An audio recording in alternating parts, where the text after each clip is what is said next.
थोड्याच दिवसांनी त्यांचा समर वेट लॉस चॅलेंज आला. त्याच्यामध्ये मी भाग घेतला.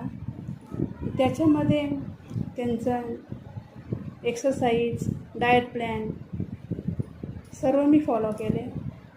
डाएटही असं म्हणजे घरगुतीच आपले सामान असतात, त्याच्यामध्येच ते डाएट प्लॅन असतो. काही आपल्याला जास्त महागडे वस्तू वगैरे काय आणावं लागत नाही किंवा बाहेरून काय आणावं लागत नाही. घरामध्येच असतं, त्याच्यावरच होतो आहे.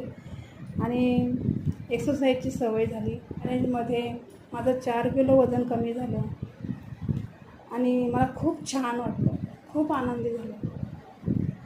आणि चॅलेंजमध्ये असताना रोज अश्लेषाताई, नीताताई फीडबॅक घ्यायच्या, सल्ला द्यायच्या, काय खायचं, काय नाही, किती प्रमाण, किती घ्यायचं, मस्त छानपैकी सांगायचं. आणि घरात राहून तुम्हालाही चांगलं आरोग्य मिळवायचं आहे, व्यायाम, योगा, ॲरोबिक्स करायचं आहे माझ्यासोबत, तर आपले विविध बॅचेस चालतात. त्याच्यासाठी व्हॉट्सअप करा.